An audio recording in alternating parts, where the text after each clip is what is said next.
Assalamualaikum warahmatullahi wabarakatuh dan selamat sejahtera diucapkan kepada Dr. Aminuddin bin Simon selaku pensyarah BMCO 3103 Komunikasi Penulisan 2. Saya Nur Najah binti Razak bernombor matrik 1913978 akan memulakan pembentangan saya yang bertajuk Penulisan Informatif berbentuk syarahan. Saya akan memberikan satu syarahan iaitu kepentingan menjaga alam sekitar dan akhir sekali saya turut menerangkan satu persatu pendekatan dan kaedah penulisan yang digunakan dalam syarahan saya pada hari ini.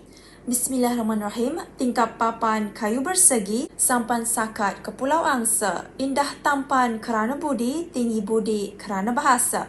Andai patah sayap Raja Wali, bertongkat jua saya kemari. Bukan untuk bermadah saya kemari, tetapi untuk kita sama-sama menyelami, mendalami dan menghayati mauduk bicara yang berbunyi pelestarian alam sekitar menjamin kesejahteraan sejagat. Sekalung aspirasi saya hulurkan buat saudara pengurusi majlis, kombinasi intelektual kehakiman bervisi, guru-guru yang dihormati, seterusnya rakan-rakan seperjuangan yang saya kasihi dan sentiasa dekat di hati. Assalamualaikum, salam sejahtera dan salam satu Malaysia. Sidang warga dewan yang berwawasan, sebelum mulut membuka kata, sebelum lidah lancar berbicara, izinkan saya mendefinisikan tajuk syarahan saya pada pagi ini iaitu pelestarian alam sekitar menjamin kesejahteraan sejagat. Frasa alam sekitar dapat saya definisikan sebagai anugerah Tuhan yang amat bernilai kepada kesejahteraan kehidupan. Manusia banyak bergantung kepada sumber-sumber semula jadi di muka bumi ini. Allah telah mencipta alam ini seimbang untuk kemakmuran manusia.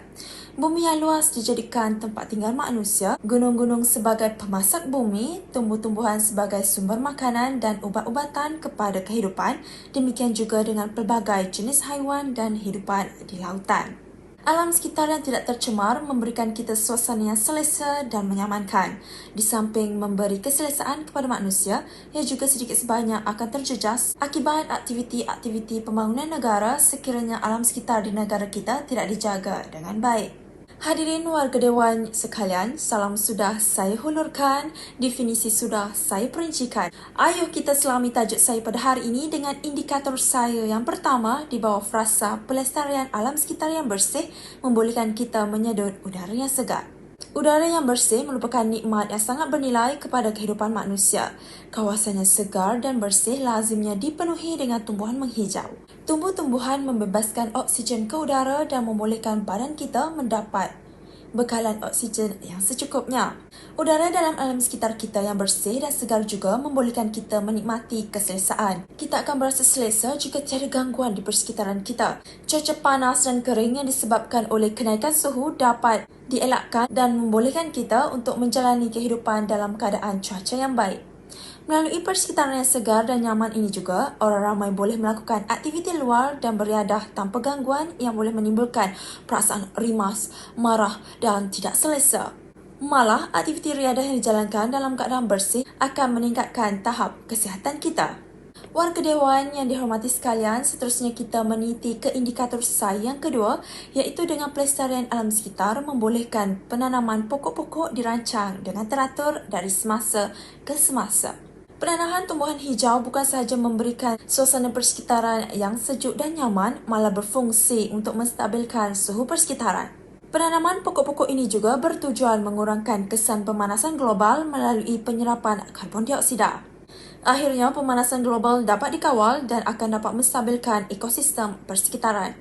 Penjagaan sumber-sumber alam sekitar seperti pokok-pokok dapat membendung pelbagai masalah.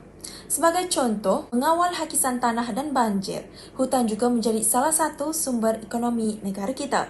Warga dewan yang bijak bestari, indikator saya yang ketiga di bawah frasa pelestarian alam sekitar yang bersih juga dapat mengelakkan pembiakan serangga yang mampu membawa penyakit. Persekitaran yang bersih menghalang haiwan seperti lalat, nyamuk dan tikus daripada membiak dan menyebabkan penyakit kepada manusia seperti malaria, demam denggi, taun dan hawar. Keadaan ini turut melindungi makanan kita daripada dicemari oleh vektor-vektor penyakit tersebut dan dengan itu masalah keracunan makanan dapat dielakkan.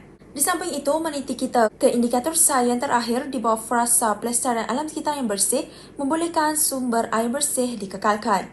Air merupakan sumber asli yang sangat penting dalam kehidupan manusia.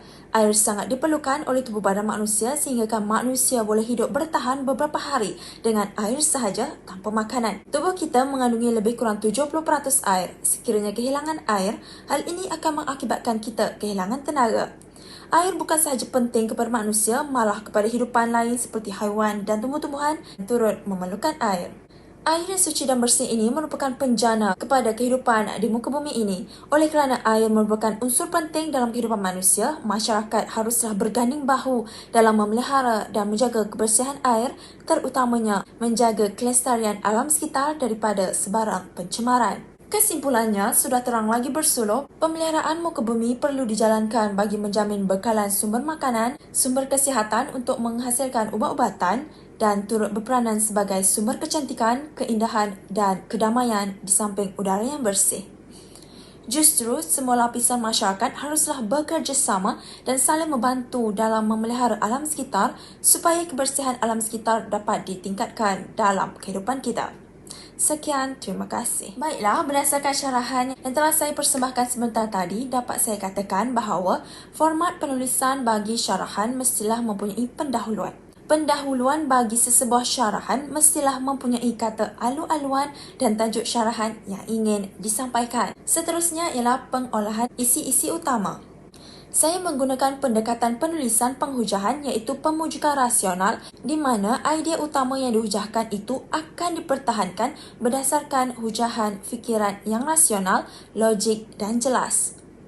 Selain itu, kaedah penulisan penamsilan dan percontohan juga diaplikasikan dalam syarahan ini iaitu satu jenis perbandingan yang dilakukan dengan cara memperkenalkan subjek kedua untuk menunjukkan persamaan dan ini dapat menerangkan dengan lebih jelas mengenai topik utama. Seterusnya, percontohan telah digunakan sebagai teknik untuk membantu melihatkan penulisan yang baik kerana percontohan dilakukan dengan membuat huraian melalui contoh yang khusus. Secara tidak langsung, dengan kehadiran pendekatan serta kaedah penulisan ini menjurus kepada penulisan yang berkesan. Akhir sekali ialah penutup dengan menyimpulkan keseluruhan idea utama yang akhirnya dikaitkan dengan topik syarahan serta cadangan maupun harapan bagi membawa pemahaman kepada pembaca. Itu sahaja pembentangan saya pada hari ini mengenai komunikasi penulisan di bawah topik penulisan informatif bentuk syarahan. Terima kasih dan Assalamualaikum.